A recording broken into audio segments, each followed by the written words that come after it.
Hello all, welcome back. So this session is a continuation of the GDP session which we have earlier seen. So I have already posted a video on GDP part 1. So watch that video and then you come to this particular session. This is GDP part 2.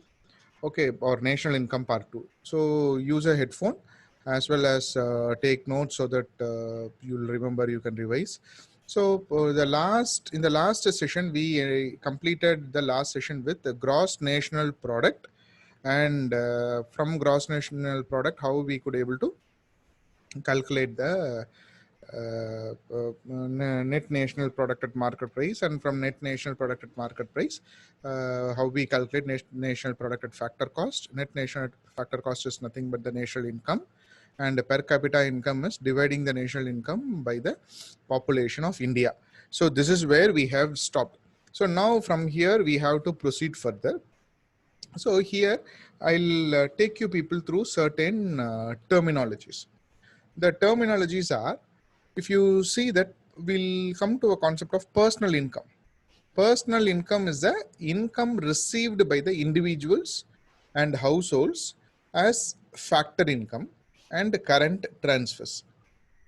Okay, personal income is always less than the national income, because along with this personal income, we will add the government income, private income, and all those things to get the national income.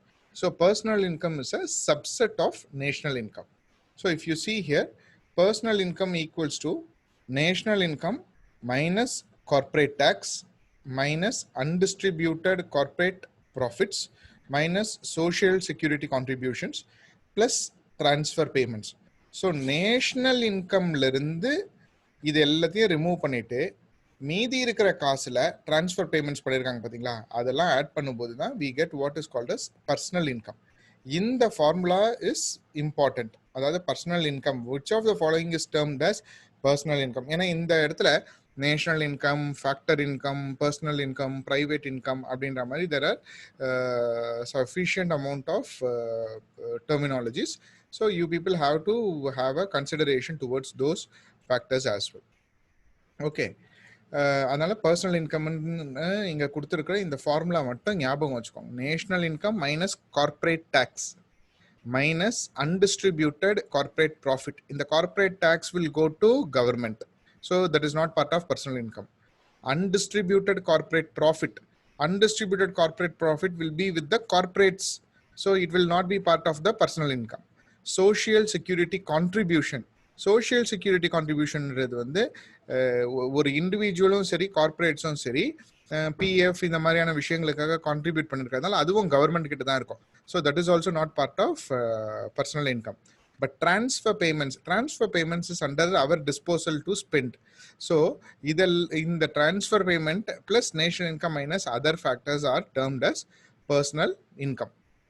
இப்போ இதுலயே பாத்தீங்கன்னா undistributed corporate profit is with the corporate company itself, but distributed corporate profit, dividend, இதெல்லாம் வந்து it is part of personal income. So இந்த personal இன்கம்னா என்னது அப்படின்றத understand பண்ணிக்கோங்க. அப்படியே இல்லைனாலும் இந்த ஃபார்முலாவை ஓரளவுக்கு ஞாபகத்தில் வச்சுக்கோங்க. Okay, now GDP is commonly used as an indicator of the economic health of a country as well as a measure of country's standard of living. So ஒரு கண்ட்ரியுடைய ஸ்டாண்டர்ட் ஆஃப் லிவிங்கை வந்து ஜிடிபி டிசைட் பண்ணுது அப்படின்னு நம்ம சொல்கிறோம். ஆக்சுவலாக இங்கே என்ன விஷயம்னா, ஒரு when the economy is huge and the population is less, நேச்சுரலாக வந்து quality of life will be very high. இங்கே வந்து GDP or the national economy is very big, but the population is also very big, so that is where some disruptions are happening. இந்த இடத்துல இவங்க என்ன சொல்றாங்கன்னா, economic growth should be accompanied with a change in structural composition of output in the economy. So economic growth நடக்கும்போது simultaneously structural compositionலயும் changes நடக்கணும். அதாவது output of the economy வந்து structural காம்போசிஷன்லயும் நடக்கணும் அப்படின்ற மாதிரி சொல்றாங்க. ஃபார் எக்ஸாம்பிள், ஒரு ஃபேமிலியில வந்து 58 years old இண்டிவிஜுவல் வந்து 50,000 rupees ஏர்ன் பண்றாரு. ஆனா அதே இடத்துல இருக்கிற யங் பர்சன், ஒரு 21 வயசு பையன் வந்து என்ன பண்றான், அவன் வந்து 10,000 rupees salary வாங்கினா இருக்கான்னு வச்சுக்கோங்களேன். So the family is very happy. ஏன்னா 60,000 rupees அவங்களுடைய ஃபேமிலி இன்கம் இருக்கு. 50,000 rupees வந்து 58-year-old எல்டர் வாங்குறாரு. 10,000 rupees வந்து ஒரு 21 years old பையன் வாங்குறான். So total family income is 60,000 rupees. They are happy. But இந்த ஹாப்பினஸ் கண்டினியூ ஆகணும்னா there should be a structural change. ஏன்னா அடுத்த வருஷம் அவர் ரிட்டையர் ஆயிடுவார், அந்த எல்டர்லி பர்சன் ரிட்டையர் ஆயிடுவார். So that 50,000 will go away. அப்போ இந்த 10,000 வச்சு தான் செய்கிற மாதிரி இருக்கும். So although currently the family income may be stable, may be adequate, but it is not consistent or it is not sustainable. அதனால ஸ்ட்ரக்சரல் இப்போ என்ன நடக்கணும், இப்போ எல்டர்லி பீப்புள் பர்சன் வந்து இந்த 58 இயர்ஸ்க்கு அப்புறம் அவர் பென்ஷன் வாங்கணும். அதுக்குள்ள இந்த young person should be good enough to contribute to the family. இது வந்து ஒரு எக்ஸாம்பிளுக்காக தான் நான் சொல்றேன். அதாவது ஒரு ஹெல்த்தி கான்ட்ரிபியூஷன் அப்படின்னும் போது ஒரு எக்கானமியுடைய ஸ்ட்ரக்சரல் காம்போசிஷன்ல இருந்து நல்ல கான்ட்ரிபியூஷனும் வரணும். ஸ்ட்ரக்சரல் காம்போசிஷன் இப்போதைக்கு ஜிடிபி growthல வந்து என்னது ஸ்ட்ரக்சரல் காம்போசிஷன் அப்படின்னு பார்த்தோம்னா பிரைமரி, செகண்டரி, டெரிஷரி. பிரைமரி செக்டர்னா என்னது, நேச்சர்ல இருந்து டைரக்டா நாம நம்முடைய பெனிஃபிட்ஸை டெரைவ் பண்ணோம்னா that is primary. So a person milking a cow is part of primary sector. Secondary என்னது, பிரைமரியில கிடைக்கிறத மேனுஃபேக்சர் பண்ணும்போது அது செகண்டரி செக்டர் ஒரு இண்டஸ்ட்ரியல் செக்டர். ஸோ அந்த மில்கை வாங்கி அதை பன்னீராவோ சீஸாவோ கன்வெர்ட் பண்ணும்போது தட் இஸ் செகண்டரி செக்டர். அதே பன்னீரையோ சீஸையோ எக்ஸ்போர்ட் பண்ணுறாங்களோ இல்லைனாக்கா ஒரு ஹோட்டலில் வந்து பன்னீர் பட்டர் மசாலாவாக செஞ்சு சர்வீஸ் பண்ணுறாங்கன்னா then that is part of tertiary sector. So now you can understand what is the difference between primary, secondary and tertiary. Tertiary is service. இந்த மூணும் சேர்றது தான் that is called as a structural composition of the economy. So structural composition of the economy question paperல நீங்க பார்க்கும்போது prelims or mainsல பார்க்கும்போதோ இல்ல நீங்க answer எழுதும்போது இந்த டெர்மினாலஜி யூஸ் பண்ணிக்கலாம். Structural composition of the economy depends upon the contribution or ratio or percentage of contribution of primary, secondary and tertiary sector. So நம்ம ஊர்ல primary, secondary, tertiary sector வந்து எப்படி ஜிடிபிக்கு contribute பண்ணுது? So this is the structural composition of the GDP. இந்த terminology ஞாபகம் வச்சுக்கோங்க. Structural composition of the GDP is associated with the how primary, secondary and tertiary sector is contributing to the GDP growth. So primary sector பார்த்தீங்கன்னா இப்போதைக்கு 17.32%, secondary 29%, tertiary 53%. Okay, so இந்த primary, secondary, டெரிஷரியுடைய structural composition வந்து இப்போதைக்கு healthy தான். So primary செக்டர்லேருந்து நம்ம வந்து கொஞ்சம் மினிமலான பிரைமரியுடைய contribution வந்து ரொம்ப மினிமலாக இருக்குது, செகண்டரியுடைய கான்ட்ரிபியூஷன் அடிக்குவேட்டாக இருக்குது, டெரிஷரி செக்டருடைய கான்ட்ரிபியூஷன் வந்து ரொம்ப எக்ஸலண்டாகவே இருக்கு. So our structural composition is very good. இதே ஸ்ட்ரக்சரல் காம்போசிஷனை வந்து 1950ஸ்லயோ இல்லை 1980ஸ்லயோ 70ஸ்லயோ பார்த்தோம்னாக்கா டெரிஷரி செக்டர் கான்ட்ரிபியூஷன் ரொம்ப குறைவா இருக்கும், பிரைமரி ஸ்ட்ரக்சருடைய கான்ட்ரிபியூஷன் வந்து அதிகமாக இருக்கும், செகண்டரி மாடரேட்டாக இருக்கும். Okay, but now the structural composition of GDP is well groomed or it has come to a very good point. Okay, so in the structural composition வந்து exact நம்பர்ஸை நீங்கள் ஞாபகம் வச்சுக்க வேண்டியது இல்லை. ஏன் நீங்கள் எக்ஸாக்ட் நம்பர்ஸை ஞாபகம் வச்சுக்க வேண்டியது இல்லைன்னா இட் டென்ஸ் டு சேஞ்ச். ப்ரைமரின்றது 18 இருக்கும், 19 இருக்கும் ஒரு புக்கில், இன்னொரு புக்கில் 17 இருக்கும். ஸோ ஓவராலாக primary contribution is oscillating between, இப்படி தான் எழுதணும், primary sector the primary, secondary and tertiary sectors are oscillating between 15 to 20, 25 to 30, 50 to 55% respectively among the primary, secondary and tertiary. Okay, this is the structural composition of the GDP. Sir, structural composition of GDP வந்து கரெக்டா இருக்குன்னு சொல்றீங்க, அப்படின்னா இந்த டெர்மினாலஜியும் correct. Economic growth should be accompanied with a change in structural composition of output in the economy. அது correct. அந்த structural காம்போசிஷனும் இந்தியாவில் நல்லா தான் இருக்கு. ஆனால் வேர் இஸ் த ப்ராப்ளம்? இந்த ப்ராப்ளம் எங்கன்னா how for the employment contribution is associated with this structural composition. As growth proceeds, relative share of the secondary and tertiary sector must increase while that of primary sector must decline. So இந்த economic growth உடைய structural composition output வந்து நல்லா இருக்குன்னு நான் சொல்றது justify பண்ற sentence தான் இது.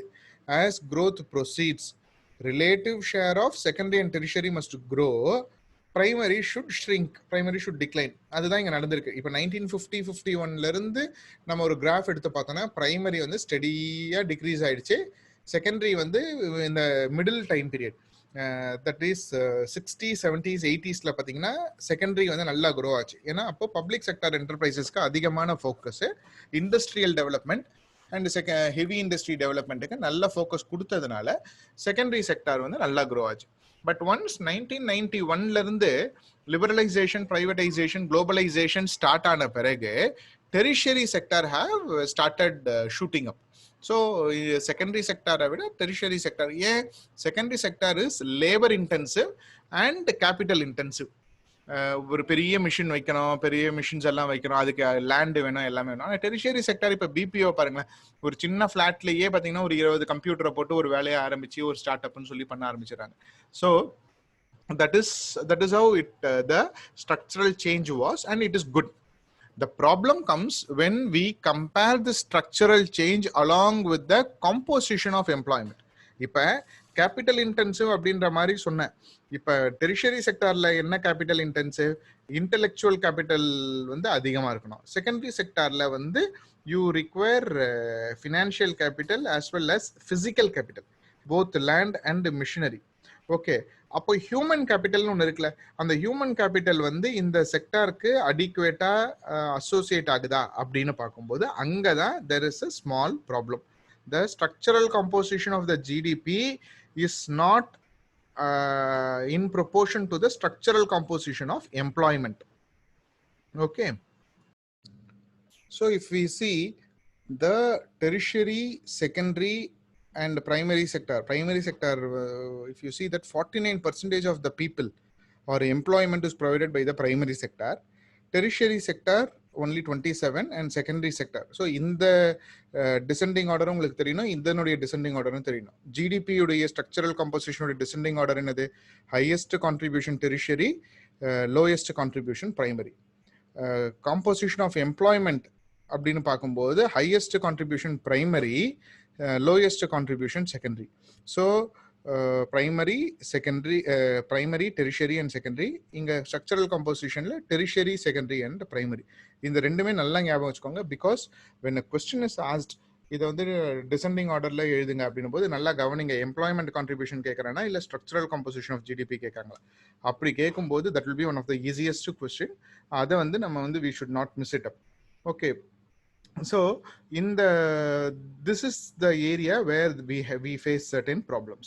Primary sector உடைய 17% or 18% of the primary sector earning காக 49% of the population is employment is contributed. So இதனால என்ன, நிறைய பேர் ரொம்ப குறைவான வருமானத்துல இருக்காங்க. நீங்க வந்து sector wise per capita income நீங்க ட்ரை பண்ணி பாருங்களேன். ஸோ நம்ம என்ன நினைச்சோம், national income divided by population தான் வந்து பெர் கேபிட்டா இன்கம் நினைச்சோம்.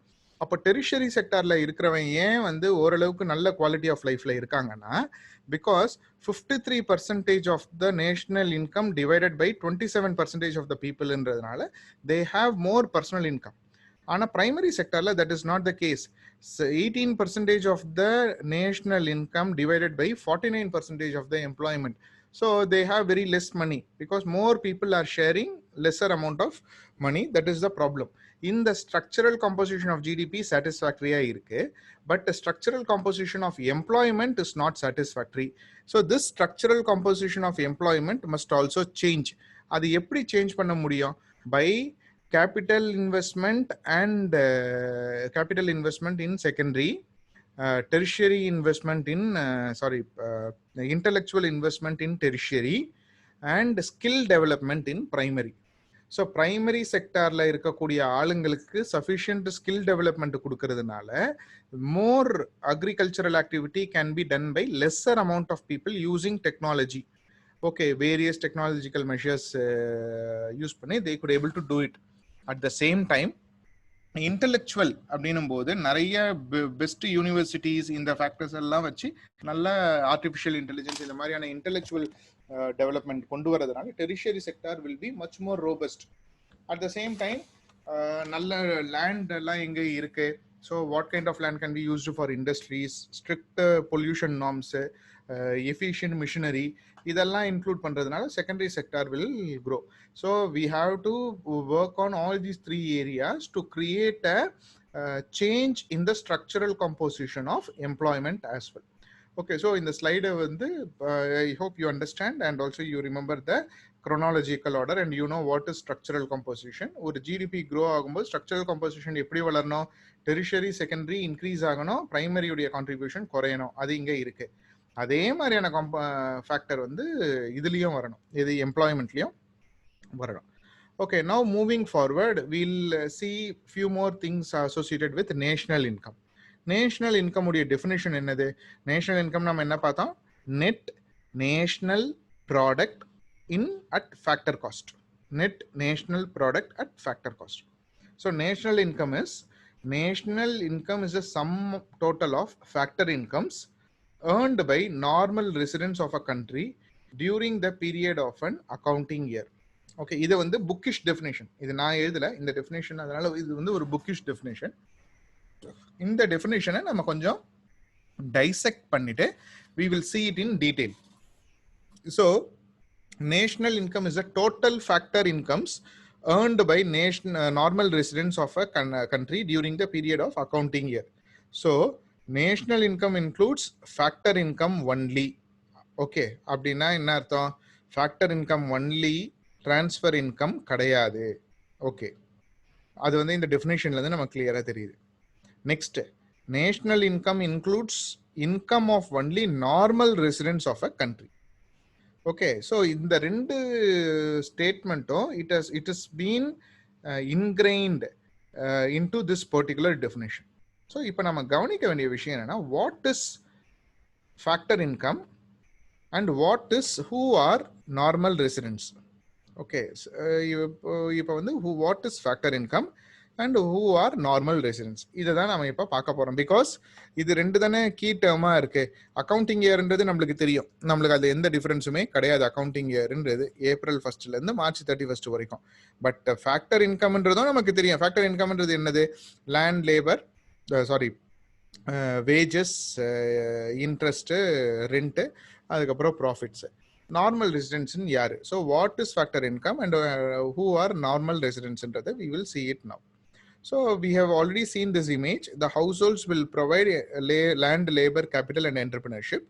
Business firms will provide rent, wages, interest or dividend and products, and dividend the profits. So incomes are broadly classified as factor incomes and transfer incomes. Factor income என்னன்னு நம்ம கூப்பிடுறோம்? factor payments னு கூப்பிடுறோம். அதே மாதிரி transfer income நம்ம என்னன்னு கூப்பிடுறோம்?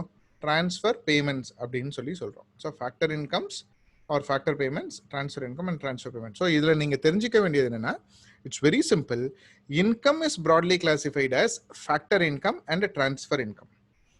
Factor incomes are related to factor services or factor production. Factor services என்னது? These are the factor services: land, labor, capital, entrepreneurship. இதை தான் நம்ம factors of production ன்னு சொல்றோம். land, labor, capital and entrepreneurship. So factor incomes are related to factor services. Producers make factor payment and households receive factor income. So producers make factor payment, households receive it. அதுதான் இந்த flow. Okay, because households provide factor services. So household provide factor service, அதனால producers provide factor payments or factor income. This is included in the national income calculation. National income calculationல factor income மட்டும்தான் add ஆகுது. அப்போ transfer பேமெண்ட்ன்றது என்னது? Charity, gift, grant, அந்த மாதிரியான unilateral payments, one sided payments. These are not related to any kind of work. அப்படின்னா என்ன அர்த்தம்னா, இப்போ நான் ஒரு வேலை செஞ்சு ஒருத்தர் எனக்கு காசு கொடுக்குறாருன்னா அது ஃபேக்டர் இன்கம். நான் என்ன பார்த்து அவருக்கு பிடிக்குதுன்னு சொல்லிட்டு, இந்தா தம்பி நீ கொஞ்சம் காசு வச்சுக்கோன்னு சொல்லி எனக்கு கொடுக்குறாருன்னா that is some kind of charity or gift. அதுக்கு நான் எந்த வேலையுமே செய்யலை. So that is a transfer payment. Transfer payment like charity or grant or unilateral one-sided payments, these are not included in the national income. So very clear, it's very clear. Factor income என்றது வந்து என்னதுன்றது உங்களுக்கு தெரியும், that is included in the national income. Transfer income என்றது வந்து என்னன்றது உங்களுக்கு தெரியும், that is not included in the national income. Next, who are normal residents? Who is a normal resident? So இங்கே தான் வந்து கொஞ்சம் ட்ரிக்கியான ஃபேக்டர் இருக்கு. நம்ம வந்து நான் ரெசிடென்ட் இந்தியன்ஸ் அப்படின்னு நம்ம பார்ப்போம், என்ஆர்ஐ அப்படின்னு பார்ப்போம். யார் என்ஆர்ஐ? நீங்களோ நானோ வந்து இப்போ நீங்கள் வந்து நாளைக்கு எக்ஸாமை கிளியர் பண்ணிட்டு ஒரு டிப்ளமேட்டாக நீங்கள் வெளியில் போயிட்டு வெளியே வேற கண்ட்ரியில் வந்து டிப்ளமேட்டாக இருக்கிறீங்க அப்படின்னாக்கா அப்போ நீங்களே ஒரு என்ஆர்ஐ தான். நான் வந்து இப்போ எனக்கு வந்து ஒரு ஆப்பர்ச்சுனிட்டி கிடைக்குதுன்னு சொல்லி நான் வேற ஒரு கண்ட்ரிக்கு போயிட்டு ஒரு கம்பெனியில் ஒர்க் பண்ணுறேன்னா ஐஎம் என்ஆர்ஐ. ஆனால் என்ஆர்ஐக்கு என்ன டிஃபரன்ஸு? 180 days நான் வந்து இந்தியாவில் இருக்கக்கூடாது. என்னோட பாஸ்போர்ட் படி 181 days I should be abroad. அப்படி இருந்தால் என்ஆர்ஐ. என்ஆர்ஐனா என்னது? நான் ரெசிடென்ட் இந்தியன். இந்தியன் என்ல முடியுது, இந்தியன். ஓகே, நான் ரெசிடென்ட் இந்தியன். ஓகே, இந்த ஃபேக்டரை மட்டும் ஞாபகத்தில் வச்சுக்கோங்க, because I will come up with a very similar terminology very shortly. Who is a normal resident அப்படின்னு பார்த்தாக்கா, one who ordinarily resides in the country and whose center of economic interest lies in the country. So இதுல வந்து ரெண்டு keyword இருக்கு. Who is a normal resident? One who ordinarily resides in the country and whose center of economic interest lies in that country. So ordinarily resides ஒரு keyword, economic interest ஒரு keyword. Ordinarily resides, a person residing in a country for a period of 1 year or more. So ஒரு வருஷத்துக்கு மேல இங்க இருந்தா he is called as a ordinary resident. Ordinary resident is a person who resides in a country for a period of 1 year or more. அப்ப ordinary ரெசிடென்ட்லாம் normal ரெசிடென்ட்டா அப்படின்னு நம்ம கேட்டோம்னா, ordinary resident who has economic interest in the country, அப்போதான் அவன் normal resident ஆகிறான். So ordinary ரெசிடென்ட்ன்றது வந்து one of the two characteristics of normal resident. Okay, so next வந்து economic interest. A person is said to have economic interest in a country.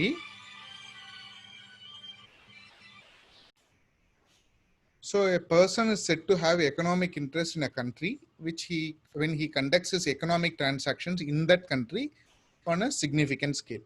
So இங்கே வந்து ஒருத்தர் work பண்ணிட்டு இருக்காரு அப்படின்னும் போது பிஸ்னஸ் பண்ணிட்டு இருக்காருன்னு வச்சுக்கோங்களேன். ஃபார் எக்ஸாம்பிள் ஒரு ஃபாரின் டைரக்ட் இன்வெஸ்ட்மெண்டோட வந்து இங்கே பிஸ்னஸ் பண்ணுறாங்க. அவங்க வந்து இங்கே they are he is living for more than 1 year and also he is having a significant economic இன்ட்ரெஸ்ட்னாக்கா அப்போ he will be considered as a normal resident. Okay, so economic transactions அப்படின்னு நம்ம இங்கே எதை மீன் பண்ணுறோன்னா, economic transaction equals to production, consumption or investment. இது மூணுத்துல எது பண்ணாலும் அது எக்கனாமிக் டிரான்சாக்ஷன் தான். Okay, so when he conducts is economic transactions in that country on a significant scale. So production, consumption or investment. Normal residence includes both individuals and institutions. So இப்போ வந்து Hyundai company வந்து இங்கே வருதுன்னு வச்சுக்கோங்களேன், இந்தியாவுக்குள்ளே வருது. ஒரு வருஷத்துக்கு மேலே அந்த கம்பெனி இங்கே ஃபங்க்ஷன் ஆகுது. அந்த company is engaged in production and consumption. Appo that is that company can be considered as a normal resident. Yeah, because normal residents include both individuals and institutions. ஒரு finance related company வருது, for example ஒரு bank, HSBCO இல்லைனாக்கா வேற ஏதாவது ஒரு investment கம்பெனியோ வருதுனாக்கா, again that company is considered as an ordinary normal resident because the company functions here for more than 1 year and its economic interest, economic transaction, அவங்க வந்து production கிடையாது, but they will consume as well as they will invest. அப்படி இருக்கும்போது they have economic interest in our country. So they are called as normal resident. Normal resident includes both individuals and institutions. Okay, here then it is not necessary that normal resident of a country is also a citizen of that country. Normal resident இந்தியாவுடைய சிட்டிசனா இருக்கணும்ன்ற அவசியம் கிடையாது. அவங்க வேற ஒரு இடத்துடைய சிட்டிசனா கூட இருக்கலாம். But the rule is அவங்க வந்து 1 year அவங்க அப்படின்னு நான் சொல்லும்போது that should be either a individual or a institution. Okay, should be here for more than 1 year and have economic interest. So the normal resident is not mandatorily they have to be a citizen. Okay, but citizens எல்லாம் வந்து by default normal ரெசிடென்ட்டா தான் இருப்பாங்க. Okay, so for example இப்போ நாம இருக்கோம்னாக்கா by default நாம இங்கே மோர் than 1 year இருக்கோம், நம்மளோட எக்கனாமிக் டிரான்சாக்ஷன்லாம் இந்தியாவில் தான் இருக்கணும் போது we are a citizen as well as normal resident. But இந்த மாதிரி சில ஃபாரின் இன்ஸ்டிடியூஷன்ஸ் வரும்போது they are not citizens but they are a normal resident. Following persons are not treated as normal resident. As a rule இவங்களெல்லாம் வந்து normal ரெசிடென்ட்டாக நம்ம treat பண்ணுறது கிடையாது. யாரை நார்மல் ரெசிடென்ட்டாக ட்ரீட் பண்ணுறது கிடையாதுன்னா foreign visitors who come here for recreation, holiday, medical, studies, conference, sports, etc. So pure commercial motive la varavangala mattum dhaan nama normal resident ah paakrom இந்த calculation ku. Foreign visitors who come here for study, ipo studies ku vara paiyan pathina 2 years 3 years or 4 years in India la stay பண்றான். So avana normal resident ah nama எடுத்துக்க மாட்டோம் for calculating the national income. Then foreign visitors are not treated as normal resident. Crew members போது இங்க வந்து commercial travellers and seasonal workers அப்புறம் border workers, commercial travellers who come here for business purposes. அவங்க travel பண்ணிட்டு அவங்க வேலை முடிஞ்சோன்னா அவங்க கிளம்பிடுவாங்க. அதே மாதிரி ஷிப் எல்லாம் வந்து டாக் பண்ணி வச்சிருக்காங்க அப்படின்னாக்கா அப்போ அந்த ஷிப்ல இருக்கக்கூடிய க்ரூ மெம்பர்ஸ் அவங்களாம். Then border workers who cross the border regularly, officials, diplomats and members of armed forces of foreign கண்ட்ரியுடைய அஃபிஷியல்ஸ், டிப்ளமேட்ஸ் எல்லாம். அப்புறம் international organisation such as World Trade Organisation, IMF, இவங்களுடைய பிரான்ச் இங்கே இருந்ததுன்னா இப்போ வேர்ல்டு பேங்க்குடைய branch வந்து we have it in OMR. Okay, so the foreigners working there they will not be considered as a normal resident. So இதெல்லாம் வந்து this is a exclusion list for normal residents. இதில் இருக்கிறவங்க வந்து they don't form a part of the normal residents. Okay, difference between normal resident and non residents of India. இதுல இந்த terminology பாருங்க, non residents of India. Non residents of இந்தியான்னு சொன்ன உடனே நாம என்ன நினைப்போம்னா NRI அப்படின்னு நினைப்போம். அது கிடையாது. NRI வந்து நான் ரெசிடென்ட் இந்தியன். இவங்க வந்து non residents of India. Non resident இந்தியன்றது Indian citizen who is working in some other country. Non residents of இந்தியான்றது யாருனாக்கா foreigners who are in India, staying in India.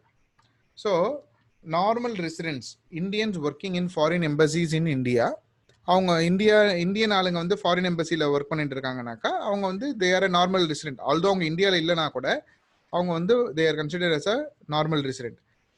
ஆனால் foreigners working in Indian embassy, so Indian IFS officer வந்து US இருக்கக்கூடிய Indian எம்பசியில் work பண்றாருன்னா அவர் வந்து நம்ம நார்மல் ரெசிடென்ட்டா கால்குலேட் பண்ணுவோம். ஆனால் US மெம்பர் வந்து இங்க US கான்சுலேட்ல ஒர்க் பண்றாருன்னா we will not consider him as a normal resident. he is a non-resident of India. அது ஏன் அப்படின்னாக்கா அந்த டிப்ளமேட்டிக் லொகேஷன் இருக்கு பார்த்தீங்களா, அந்த எம்பசி, அந்த எம்பசியே வந்து we will not consider it part of our economic territory of India. இப்போ ஃபார் எக்ஸாம்பிள் அமெரிக்கன் கான்சுலேட் வந்து இங்க சென்னையில் கதிரல் ரோட்ல இருக்குன்னா அமெரிக்கன் கான்சுலேட் மட்டும் we don't consider it as our economic territory. அது வந்து US டெரிட்டரி தான் அது ஆக்சுவலி ஸ்பீக்கிங். அதே மாதிரி யூஎஸ்ல இருக்கிற இந்தியன் டிப்ளமேட்டிக் ஆஃபீஸ் வந்து it will not be considered as a economic territory of US, it will be considered as a economic territory of India. Okay, so அது அந்த மாதிரி வந்து இந்த ஃபாரின் கான்சுலேட்ஸ் எல்லாமே வந்து தனித்தனியா they consider it as a separate island although it is in the middle of the city.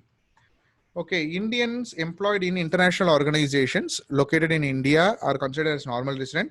Foreigners working in international organization located in India are considered as non-residents of India. Ambassador for India in rest of the world, ambassador in India from rest of the world, foreign citizens living in India for a period of more than 1 year, foreign technical experts working in India for less than 1 year. So this is just for a clarification, but the intensity of question being asked between the difference between normal resident and non-residents it's very marginal or limited. So இதை வந்து ஒரு சூப்பர்ஃபிஷியலா நீங்க தெரிஞ்சுக்கோங்க, ஒரு 1 or 2 times படிச்சு பாருங்க போதும். Okay, so now moving forward, National income is the sum total of factor incomes earned by normal residents of a country during the period of an accounting year. So நம்ம வந்து இதுல we have now got clarified about what is factor income, and also we got clarified what is normal, who are normal residents. Now we shall see what is the difference between domestic income and national income. Domestic income is the sum total of factor income generated within the domestic territory of a country, no matter who generates it, whether normal resident or non-resident. யாராவது இருக்கட்டும், நம்முடைய domestic டெரிட்டரியில produce பண்ணா அது domestic income. National income அப்படின்றது வந்து is the sum total of factor income attributed to normal residents of a country, no matter where it is generated within the domestic territory of or outside. So இது வந்து ஒரு கிளாரிஃபிகேஷனுக்காக தான் இந்த டெர்மினாலஜியை போட்டிருக்கேனே தவிர்த்து இதை வந்து இதில் நீங்கள் கன்ஃபியூஸும் ஆகாதீங்க, இதில் கொஸ்டினும் வராது. But we should be having the clarification. Domestic income அப்படின்னும் போது இப்போ நான் இருக்கேன், எனக்கு பக்கத்தில் ஒரு ஃபாரினர் இருக்காரு, நாங்கள் ரெண்டு பேருமே இந்தியாவில் வந்து we are generating some income. அப்போ அது ரெண்டுமே வந்து டொமஸ்டிக் இன்கம் தான். பட் நேஷனல் இன்கம்னு வரும்போது நான் ஏர்ன் பண்றது நேஷனல் இன்கம்ல வரும், அவர் ஏர்ன் பண்றது நேஷனல் இன்கம்ல வராது. அதை தான் வந்து இந்த இடத்துல சொல்லியிருக்கோம். What is the difference between domestic income versus national income. Domestic income நம்ம எங்கேயும் யூஸ் பண்ண மாட்டோம், நேஷனல் இன்கம் தான் நம்ம வேரியஸ் கால்குலேஷன்ஸ்க்கு யூஸ் பண்ணுவோம். So what is domestic territory? In the political context, domestic territory is political territory of a nation. Okay. ஆனா political டெரிட்டரினா என்னது? நம்ம பார்டர்ஸ்லாம் படிக்கிறோம் பார்த்தீங்களா, இந்த டெரிட்டோரியல் பார்டர்ஸ், அதுதான் வந்து பொலிட்டிக்கல் டெரிட்டரி. ஆனா இன் economic context domestic territory is a wider concept, economic territory. So economic territory is the geographical territory administered by the government within which persons, goods and capital circulate freely. So economic territory is the geographical territory administered by the government within which persons, goods and capital circulate freely. So geographic or political territory is part of the economic territory. ஆனா political டெரிட்டரிக்கு மேல நம்மளுடைய foreign embassy இருக்கு பாத்தீங்களா, மற்ற கண்ட்ரிலலாம் foreign embassies, நம்ம foreign embassies மற்ற கண்ட்ரில இருக்கு பாத்தீங்களா, அதெல்லாம் வந்து it is part of economic territory of India. Foreign embassies in India, அதாவது மற்ற கண்ட்ரிங்களுடைய ஃபாரின் எம்பசி இந்தியாவில் இருக்கிறது, it is not part of our economic territory. ஏன்னா அமெரிக்கன் கான்சுலேட்ல மூவ் ஆகிற பொருட்கள், கூட்ஸ், கேபிட்டல், பீப்புள் வந்து it is not under the control of Indian government. அதனால we exclude foreign embassies in India as a economic territory of India, and we include the foreign embassies of India which is located in various countries. Okay, so எல்லா Indian embassy எந்த கண்ட்ரில இருக்கோ, எல்லா கண்ட்ரிலையும் 1-2 embassy நம்ம வச்சிருப்போம். அந்த எல்லா கண்ட்ரியுடைய எம்பசியும் ஒரு எம்பசி தான் இருக்கும், ஒரு ஆஃபீஸ் இருக்கும், பிரான்ச் ஆஃபீஸ், ரீஜனல் ஆஃபீஸ் இருக்கும். அந்த மாதிரி இருக்கக்கூடிய எல்லா diplomatic office of India in various countries are included in the economic territory. மற்ற கண்ட்ரியுடைய எம்பசிலாம் இந்தியாவில் இருக்குன்னா that is excluded from the economic territory. So Indian embassies abroad are part of the economic territory of India. So accordingly domestic territory of a nation includes the following: territory lying within the political frontiers, territorial waters of a country, ships and aircrafts operated by the residents of the country across different parts of the world. So இங்க இருக்கிற ஏர் India யூகேல இருந்து யூஎஸ்க்கு ஒரு flight operate பண்றாங்கன்னா even that flight is part of our economic territory. அதே மாதிரி ஒரு ஷிப் ஒரு லொகேஷன்ல இருந்து இன்னொரு இடத்துக்கு போகுது, fishing vessels, oil, natural gas rigs, floating platforms operated by resident Indians. இன்னும் கொஞ்ச நாள் ஆச்சுனாக்கா ஸ்பேஸ் ஷிப்ஸையும் இதில் ஆட் பண்ணிடுவாங்க. நெக்ஸ்ட் வந்து embassies, consulates and military establishments of a country located abroad. இது எல்லாமே it is part of the domestic economic territory of a nation. So domestic territory does not refer to ownership, it only refers to areas of operation. Thus, factor incomes generated within the domestic territory of a nation amounts to domestic income.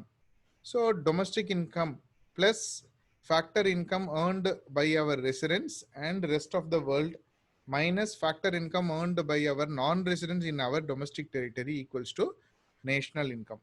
So domestic income plus இதுவும் ஒரு definition of national income. நம்ம ஏற்கனவே பார்த்த national income definition எது? Net national product at factor cost. இதுல பாத்தீங்கன்னா domestic income plus net factor income from abroad equals to national income. National income is the sum total of factor incomes earned by normal residents of இதை திருப்பி நான் ஏன் சொல்றேன்னா இது வந்து ஒரு definition of national income. During national income is the sum total of factor incomes earned by normal residents of a country during the period of an accounting year. A quick recap. Domestic income equals to domestic product. Domestic income plus net factor income from abroad is national income. Domestic product plus net factor income from abroad is called as national product. Domestic product is measured as GDP. அப்புறம் ஜிடிபில இருந்து நீங்க டிப்ரிசியேஷனை remove பண்ணீங்கன்னா net domestic product. So GDP minus depreciation equals to net domestic product. Net domestic product plus depreciation is GDP. Same applies for GNP and NNP.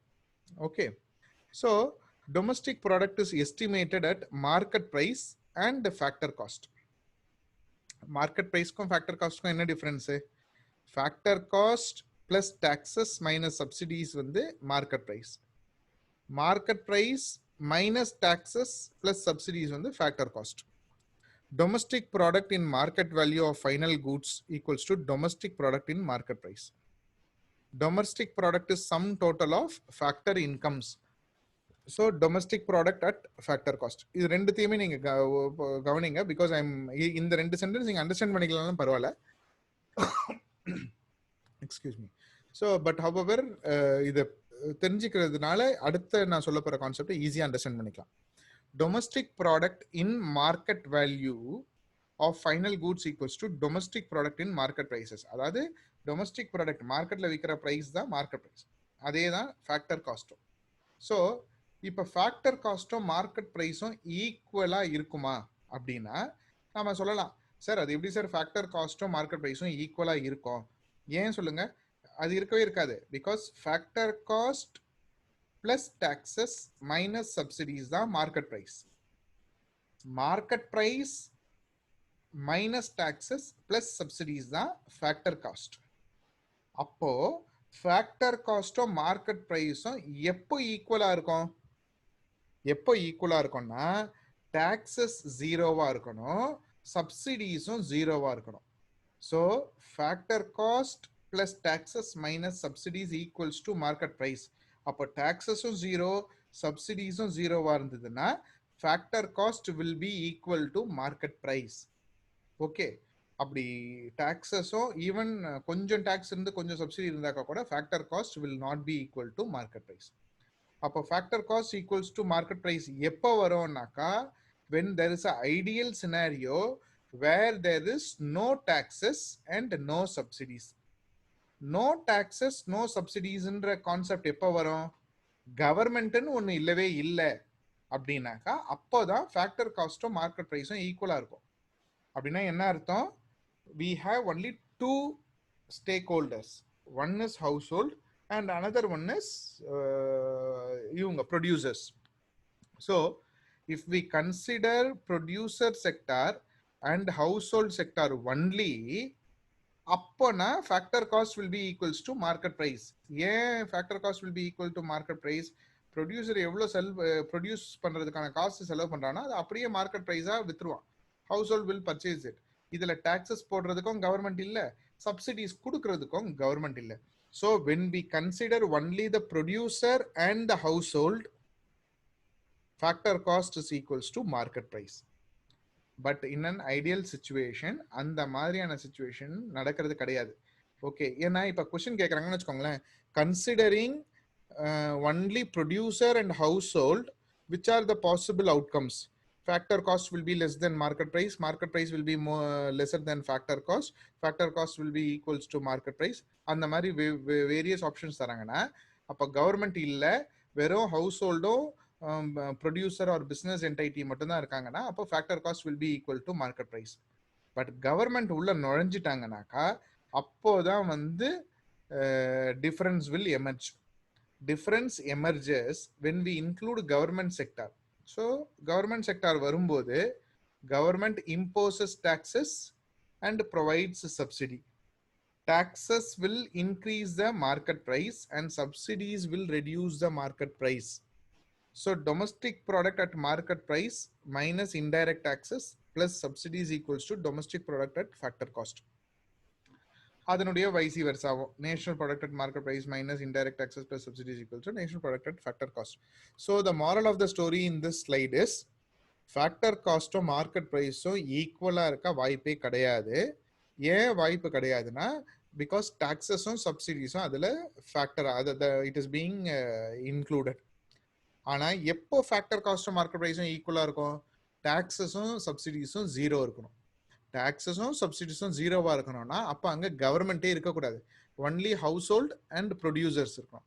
So இந்த event of in a economy where there is only household and producers, then factor cost will be equal to market price.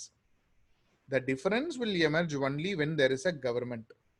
Government உள்ள வரும்போது government imposes taxes and provides subsidies. அப்போதான் நம்முடைய formula வருது. Factor cost plus taxes minus subsidies equals to market price. Market price minus taxes plus subsidies equals to factor cost. அதுதான் வந்து இங்க கொஞ்சம் டெக்கரேட்டிவா எழுதியிருக்கு, மற்றபடி வேற ஒன்றும் இல்லை. Now we shall see what is the difference between nominal GDP versus real GDP. Nominal GDP at current prices is the market value of final goods and services produced within the domestic territory of a country during an accounting year. அதாவது GDP உடைய definition தான் எழுதியிருக்கேன். Nominal GDP உடைய definition என்னதுன்னா GDP உடைய definition தான், but at current prices. Okay, so GDP definition another. GDP is a market value of all the final goods and services produced within the domestic territory of a country during an accounting year. அதே nominal GDP அப்படின்னு ஸ்பெசிஃபிக்கா பண்ணோம்னா nominal GDP at current prices. Real GDP னா என்னது? Real GDP at constant price. Constant price என்னது? Base இயர்ல என்ன price நம்ம ஒரு ப்ராடக்டோட பிரைஸோ அதுதான் கான்ஸ்டன்ட் பிரைஸ். ஸோ நாமினல் ஜிடிபியை வந்து நம்ம இப்படி வச்சுக்கலாம். ஃபார்முலா வந்து Q multiplied by P. Q stands for quantity of final goods and services.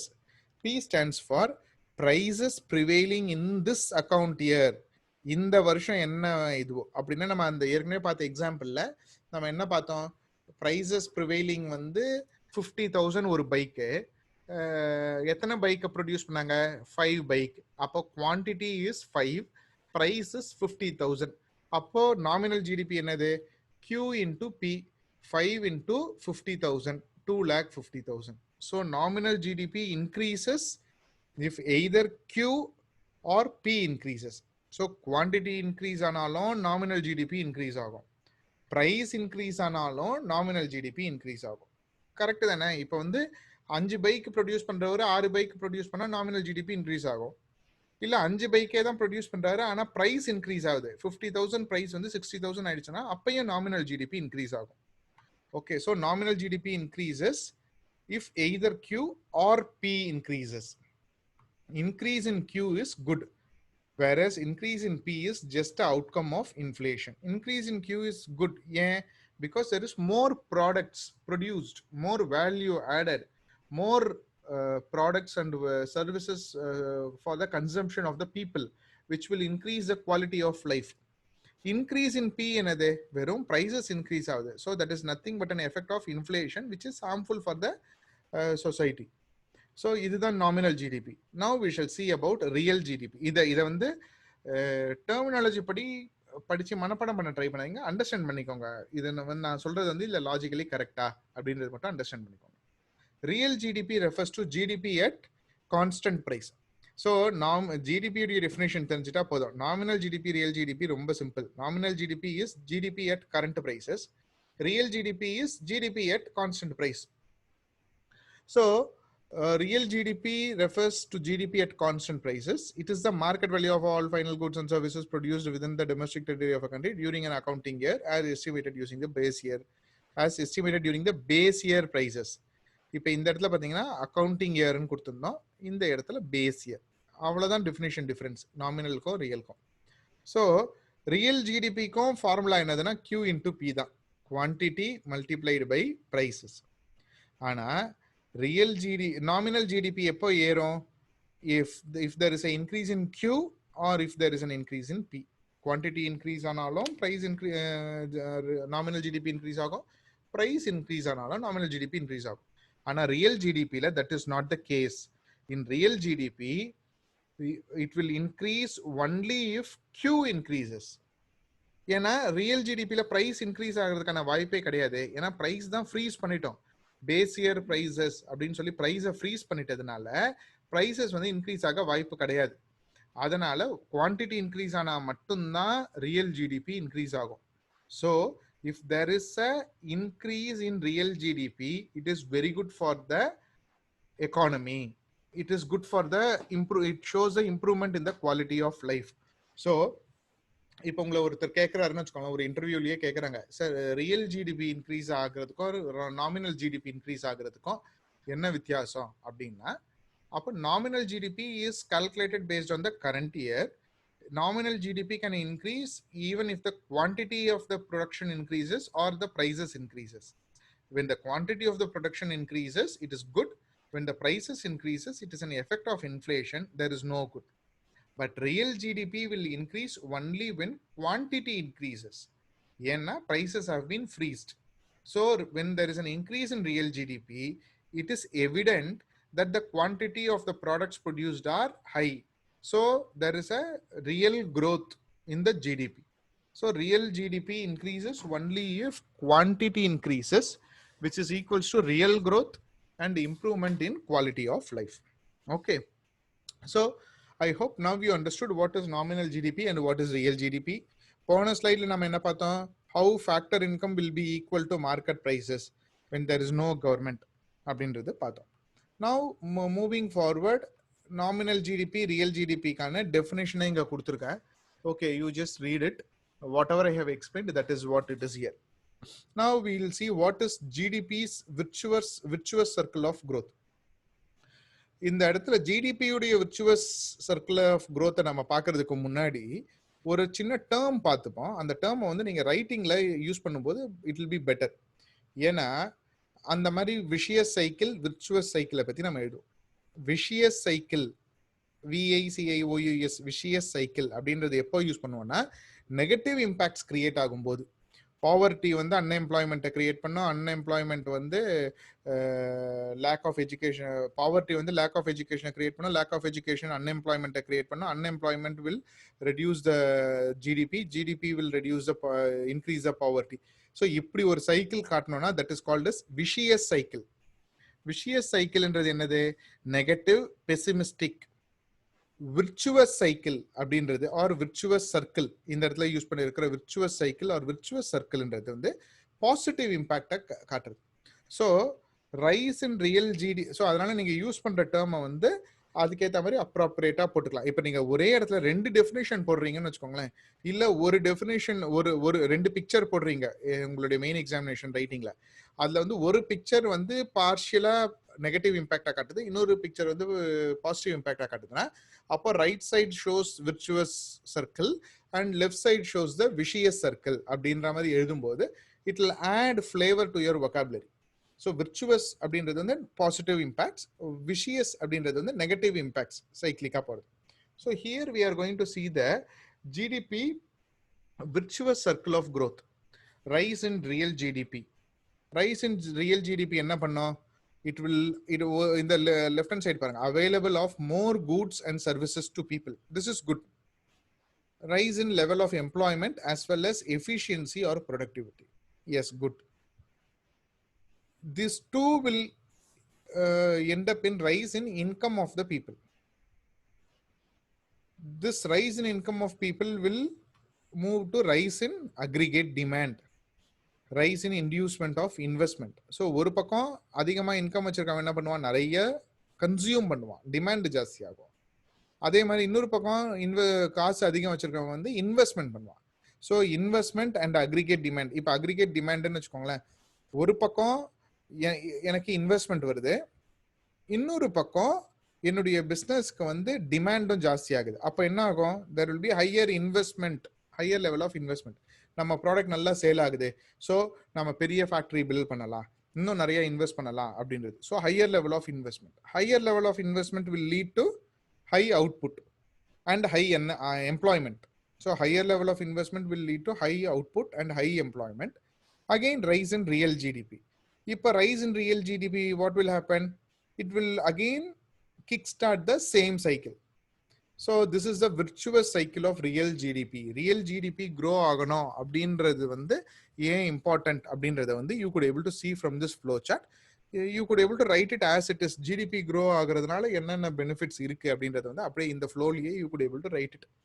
சும்மா நம்பர்ஸை மேனிப்புலேட் பண்ணிட்டு பேஸ் இயரை சேஞ்ச் பண்ணி நாங்கள் ஜெயிச்சிட்டோம், நாங்கள் வந்து ஜிடிபியை வந்து கொண்டு வந்துட்டோம் அப்படின்னு சொல்றதை விட்டுட்டு ரியல் ஜிடிபியை க்ரோ பண்ணுறதுக்கு ஜென்யூன் எஃபர்ட்ஸை we have to take. Okay, so moving forward now, if you see that இப்போ வந்து நம்ம வந்து we will see a one another terminology. இந்த பிக்சரை நம்ம ஏற்கனவே பார்த்துட்டோம். GNP minus depreciation equals to net national product at market prices. இந்த net national product at market priceல நம்ம என்ன இன்க்ளூட் பண்றோம்? ஒன்லி ஃபேக்டர் இன்கம் தானே இன்க்ளூட் பண்ணியிருக்கோம். ஓகே, இப்போ இந்த இமேஜ் பாருங்க. இந்த இமேஜை நம்ம எங்க பார்த்துருக்கோன்றது உங்களுக்கு ஞாபகம் இருக்கா? இந்த picture visible item, invisible item, நம்ம வந்து பேலன்ஸ் ஆஃப் பேமெண்ட் அப்படின்ற கிளாஸ்ல நம்ம வந்து பார்த்தோம். பேலன்ஸ் ஆஃப் பேமெண்ட்ல வந்து current account, capital account. Current அக்கௌண்ட்ல விசிபிள் ஐட்டம், இன்விசிபிள் ஐட்டம்னு இருக்கு. இன்விசிபிள் ஐட்டம்ல சர்வீசஸ், யூனிலேட்ரல் பேமெண்ட்ஸ். யூனிலேட்ரல் பேமெண்ட்ஸ்ல வந்து இன்கம், டிரான்ஸ்ஃபர். இந்த இன்கம் தான் ஃபேக்டர் இன்கம், இந்த டிரான்ஸ்ஃபர் தான் டிரான்ஸ்ஃபர் இன்கம்ஸ். நாம இந்த டிரான்ஸ்ஃபர் இன்கம் வந்து இந்த நெட் நேஷனல் ப்ராடக்ட்ல இன்க்ளூட் பண்ணல. Okay, only we include only this factor incomes. Okay, so இந்த டிரான்ஸ்ஃபர் பேமெண்ட்டை நம்ம என்னன்னு சொல்றோம்? Current transfers. Current transfers. Okay, இப்போ ஒரு எக்ஸாம்பிள் வச்சுப்போம். நான் என்ன பண்றேன்? ஒர்க் பண்ணி எனக்கு வந்து 10,000 rupees சேலரி கிடைக்குது. ஒரு ஓன் ஹவுஸ் வச்சிருக்கேன்னு வச்சுக்கோங்களேன், அதுல இருந்து ஒரு 10,000 rupees ரெண்ட் கிடைக்குது. அப்போ இந்த ரெண்டுத்தையும் ஆட் பண்ணாக்கா இது ரெண்டுமே என்னுடைய ஃபேக்டர் இன்கம் தானே. ஸோ ஃபேக்டர் இன்கம்ன்றதுனால this will be added to my family income, personal income, and this will add up to form what is called as national income. Okay, இப்போ என்னுடைய அங்கிள் ஒருத்தர் வராரு. அவர் வந்த உடனே என்னை பார்த்துட்டு பேசிட்டு, ரொம்ப நாள் ஆச்சு உன்னை பார்த்து பேசி அப்படின்னு சொல்லி எனக்கு கிஃப்டா ஒரு 10,000 rupees கொடுக்குறாரு. இது வந்து டிரான்ஸ்ஃபர் இன்கம். இது வந்து ஃபேக்டர் இன்கம் கிடையாது. டிரான்ஸ்ஃபர் இன்கம்மை வந்து நான் வந்து என்னுடைய இதில் ப்ரொடக்டிவிட்டியில் காட்ட முடியாது. So it is not included in the family income R national income. Okay, முடிஞ்சிடுச்சு. அப்போ இப்போ என் கையில் எவ்வளோ காசு இருக்கு? 10,000 rupees என்னோட சேலரி இருக்கு, 10,000 rupees ரெண்டல் இன்கம் இருக்கு. இது ரெண்டும் it is part of my family income which will be part of the national income. இது இல்லாமல் என்கிட்ட ஒரு 10,000 rupees இருக்கு. அது என்னது? Transfer income. என்னோட அங்கிள் வந்து எனக்கு கிஃப்டாக கொடுத்தது. ஸோ இப்போ நான் செலவு பண்ணலான்ட்டு போகிறேன். செலவு பண்ணலான்னு போகும்போது ஒரு ஏர் கண்டிஷனர் வாங்கலான்னு நினைக்கிறேன். அப்போ அந்த ஏர் கண்டிஷனருடைய காஸ்ட் வந்து 30,000. இப்போ 30,000 நான் கொடுத்து வாங்கணும்னா என்கிட்ட 30,000 இருக்கா? இருக்கு. 20,000 ஃபேக்டர் இன்கம் இருக்கு, 10,000 கரண்ட் டிரான்ஸ்ஃபர் இருக்கு. ஸோ அக்கௌண்டிங் பர்பஸ்க்கு நான் இது வந்து நேஷனல் ஃபேமிலி இன்கம், இது வந்து டிரான்ஸ்ஃபர் இன்கம் இப்படிலாம் நான் சொன்னாலும் என்னுடைய டிஸ்போசபிள் இன்கம் எவ்வளவு இந்த மாசம்? 30,000. So disposable income includes both my factor income as well as current transfers or transfer income. ஏன்னா செலவுக்கு என்கிட்ட 30,000 ரூபாய் இருக்கு, நான் ஏசி வாங்கிடுவேன். ஓகே, அந்த மாதிரி ஒரு நேஷனுடைய நேஷனல் இன்கம் அப்படின்றது net national product at factor income, factor cost. Okay, இங்க net national product at market price கூட நம்ம கண்ட்ரிக்கு வந்த எல்லா கரண்ட் டிரான்ஸ்ஃபர்ஸையும் ஆட் பண்ணோம்னாக்கா we have national disposable income. We have national disposable income. So இதுல இருந்து உங்களுக்கு என்ன தெரியுதுனாக்கா நெட் நேஷனல் ப்ராடக்ட் டிஸ்போசபிள்னா இன்கம் என்னது? நம்ம எவ்வளவு செலவு பண்ண முடியும் அப்படின்றது தான் national disposable income. Okay, here இந்த ஃபார்முலாவை நல்லா ஞாபகம் வச்சுக்கோங்க. What is national disposable income அப்படின்னு கேட்டாங்கன்னா net national product at market price plus current transfers equals to national disposable income. So இந்த கொஸ்டினை கேட்கும்போது ஞாபகம் வச்சு கரெக்டாக எழுதுங்க. NNP market price plus current transfers equals to national disposable income. ஒரு நேஷனுக்கு எவ்வளவு செலவு பண்ணக்கூடிய லெவலுக்கு இன்கம் இருக்கு அப்படின்னா it includes both the net national product market price plus current transfers. Okay, national disposable income is the income from all sources, earned income as well as transfer payments from abroad available to residents of a country for consumption expenditure or saving. So இதுதான் national disposable income. So you should be knowing what is GDP, what is GNP, what is NNP at market price, what is NNP at factor cost, what is national income. Then you should be knowing what is national disposable income. Nationally disposable income is nothing but net national product at market price plus current transfers equals to national disposable income. Okay, so here gross disposable income of government equals to government final consumption expenditure plus gross savings.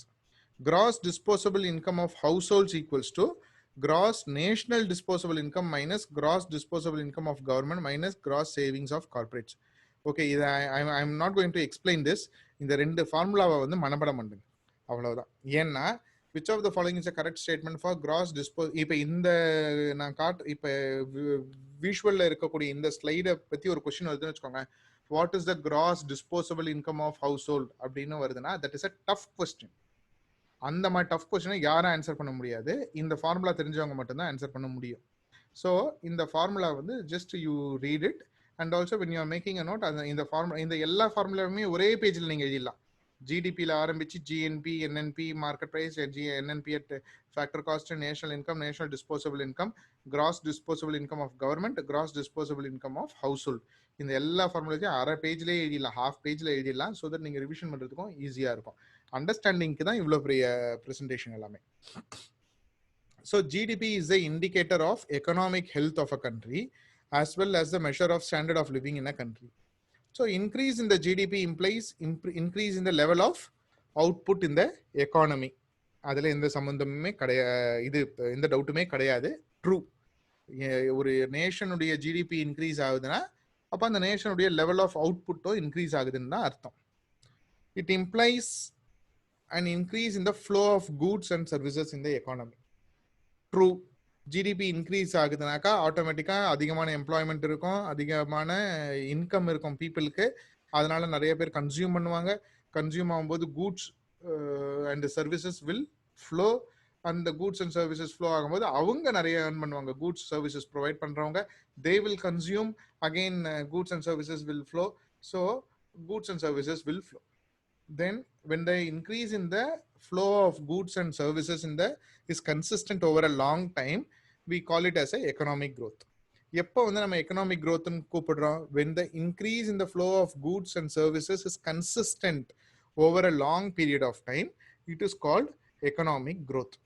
So இந்த மூணு statement என்ன imply பண்ணுதுனாக்கா, a consistent increase in GDP, a consistent increase in the level of output, a consistent increase in the flow of goods and services in the economy over a long period of time. In the statements ஏன் அப்படின்னா, which of the following statement is true when there is a growth in GDP?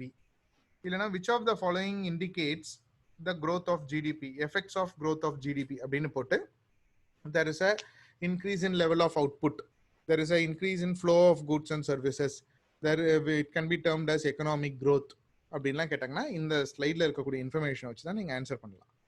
Okay, so moving forward, GDP growth becomes meaningless if it is overshadowed by the growth of population.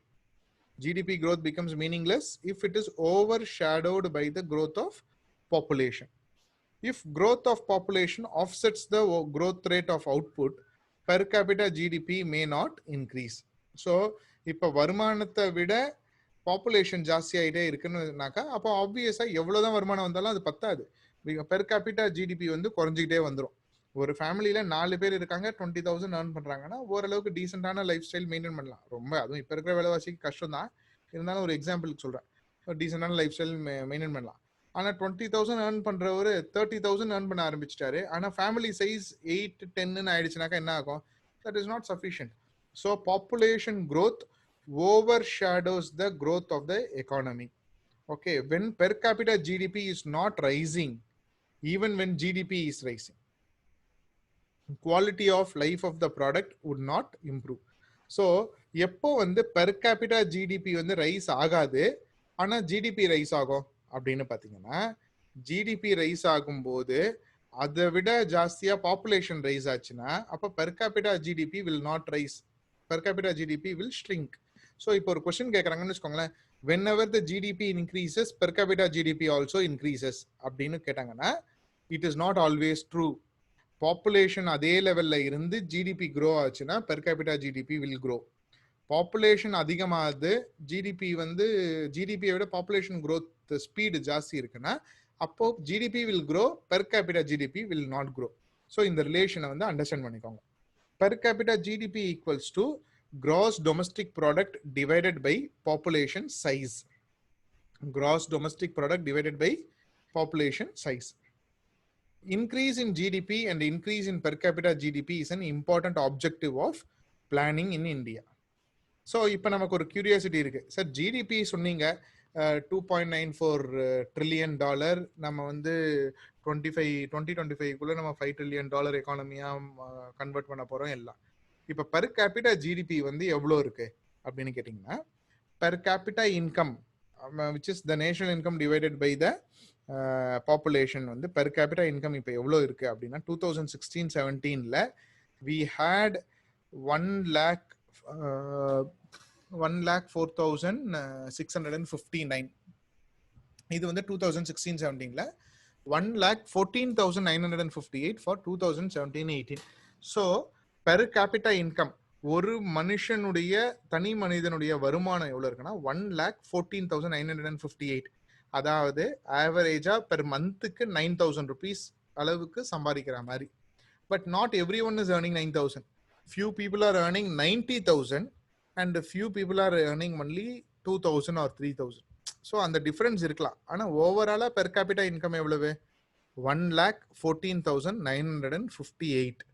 So 2016-17க்கு compare பண்ணும்போது 2017-18ல per capita income வந்து ஏறி இருக்கு.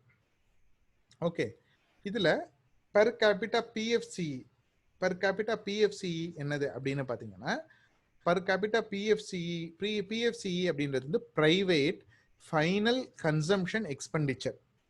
ஒரு தடவை சொல்லுங்க, இது பிஎஃப்சினா என்னதுன்னு? Private final consumption expenditure, private final consumption expenditure. So ஒரு பெர் கேபிட்டா இன்கம் வந்து 1,14,958 இருக்குன்னு வச்சுக்கோங்களேன். ஸோ 1,14,000 டெக்னிக்கலாக ஃபுல் நம்பர் வேணாம், 1,14,000 பெர் கேபிட்டா உடைய பிஎஃப்சிஇ பிரைவேட் ஃபைனல் கன்சம்ஷன் எக்ஸ்பெண்டிச்சர் எவ்வளோ இருக்குனாக்கா 70,000 2016-17ல, 76,000 2017-18ல. அப்படின்னா என்ன அர்த்தம் அப்படின்னா, ஒருத்தருடைய ஆண்டு வருமானம், ஒரு வருஷத்துக்கான வருமானம் என்னன்னா, per year he earns 1,14,958 and he spends as consumption expenditure he spends 76,000. so a person per capita income overall இந்தியாவையே ஒரு மனுஷனா ஆக்கிடுங்க, ஒரு மனுஷனா ஆக்கிட்டாக்கா அந்த ஒரு மனுஷனுடைய இன்கம் எவ்வளவு? 1,14,000 per year. அவன் எவ்வளவு செலவு பண்றான்? 76,000 செலவு பண்றான். so that means that the PFCE minus per capita income என்னவா இருக்கும் சொல்லுங்க? that is the investment or saving rate. so per capita income, என்னுடைய இன்கம் 10,000 ரூபாய், ஆனா என்னுடைய PFCE 7,000 ரூபாய்னாக்கா அப்ப மீதி இருக்கிற 3,000 என்னது? Savings. Okay, so PFCE plus savings equals to income.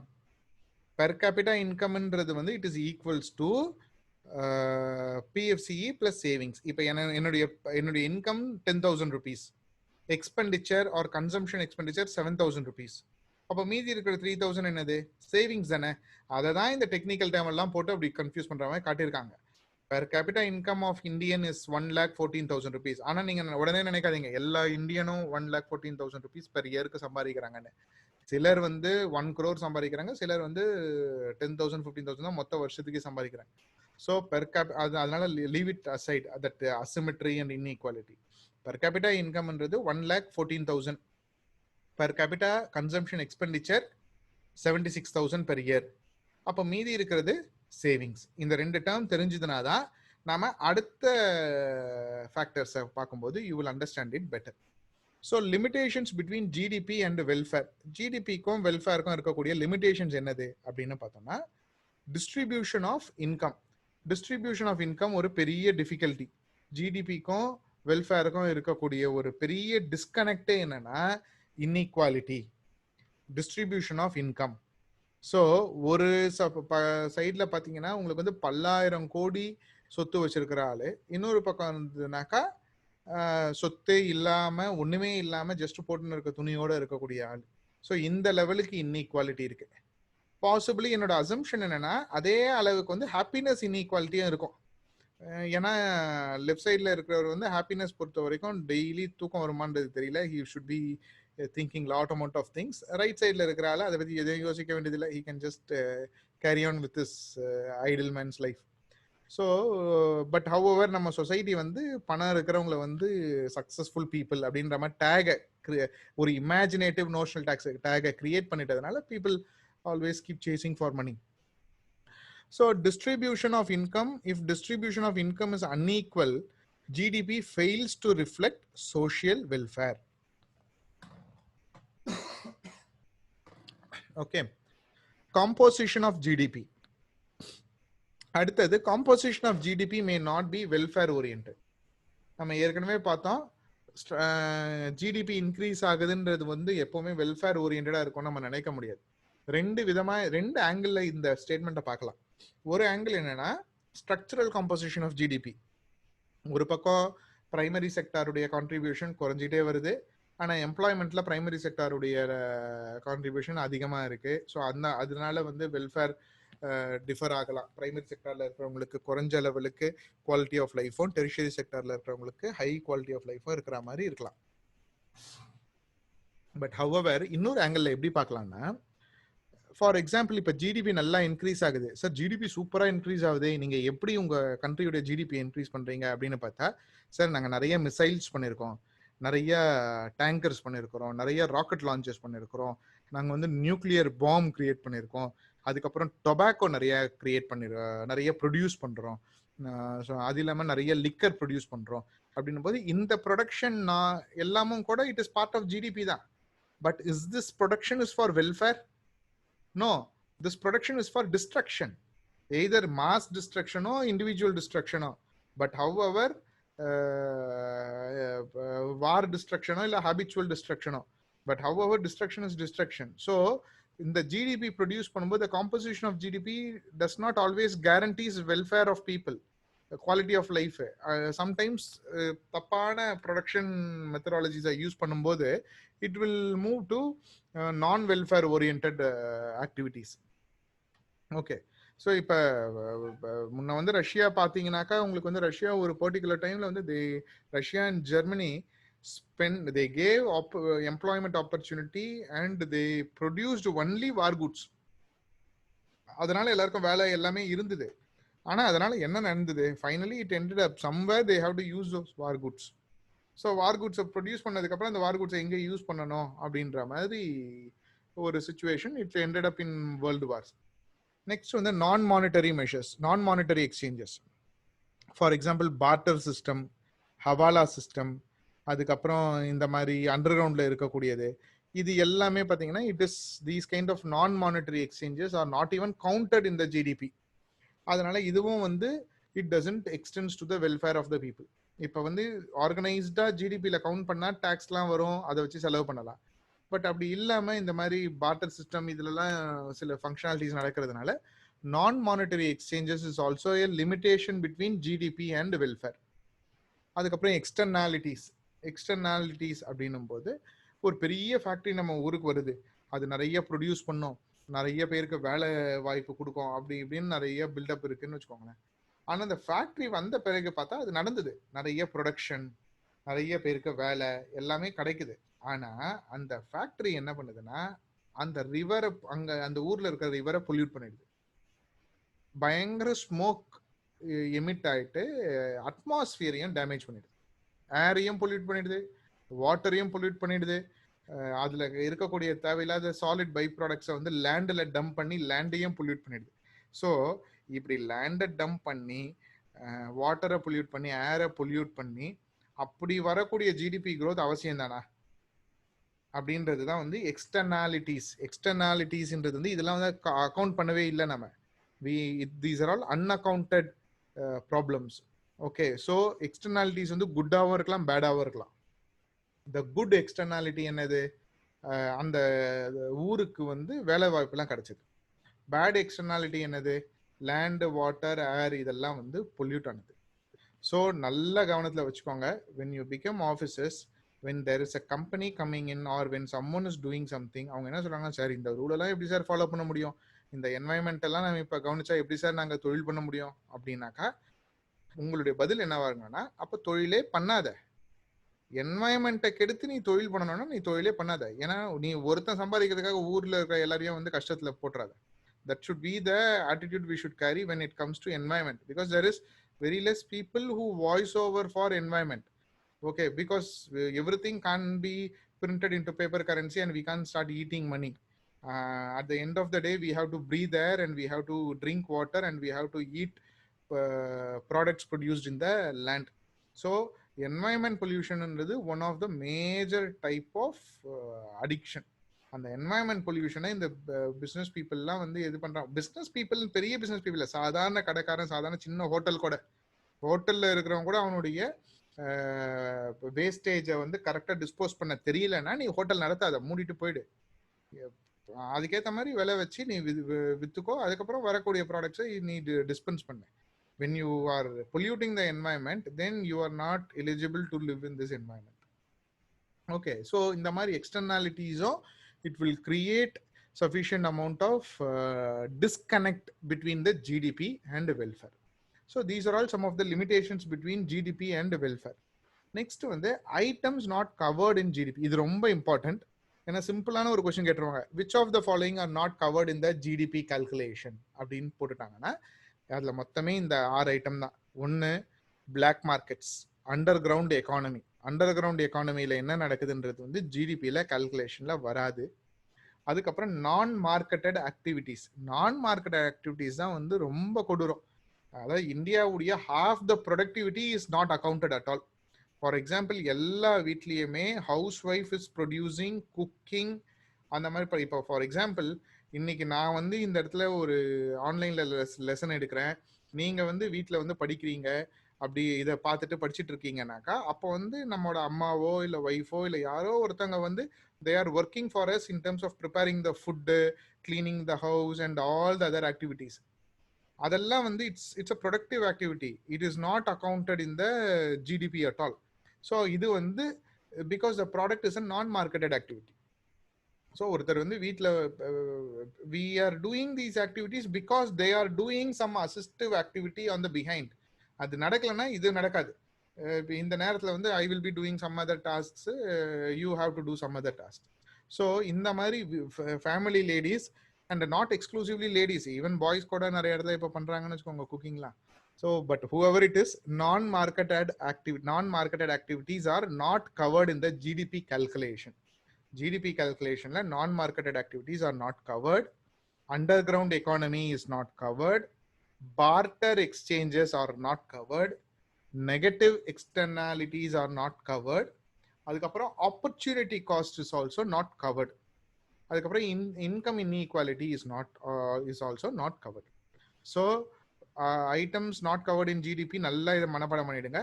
Underground economy cover ஆகலை. ஏன் அதை கவர் பண்ண முடியாது? ஏன்னா அதுக்கு அக்கௌண்ட்ஸும் கிடையாது, ஒன்றும் கிடையாது. there is no visibility. Barter எக்ஸ்சேஞ்சுக்கும் அதே ரீசன் தான், no visibility, no accounting. Non marketed ஆக்டிவிட்டீஸ்க்கும் அதே தான், no visibility, no accounting. Externalities இப்போ தான் வந்து we have some kind of what to say energy budget, அதுக்கப்புறம் பொல்யூஷன் பட்ஜெட், இந்த மாதிரிலாம் கொண்டு வந்து இருக்கோம். But externalities is also not covered under the GDP. Income inequality வந்து எந்த லெவலுக்கு பீப்புளை வந்து பாதிக்குது அப்படின்றதும் it is not covered in GDP. Opportunity cost அப்படின்றது என்னது?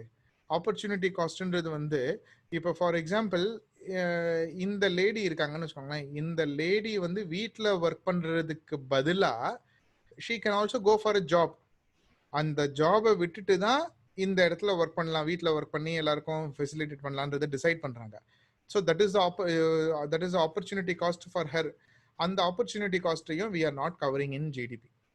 Okay, so underground economy, non-marketed activities, barter exchanges, negative externalities, opportunity cost, income inequality, இந்த 6 ஃபேக்டரையும் ஜிடிபி கல்குலேஷன்ல நாம இன்க்ளூட் பண்றதே கிடையாது.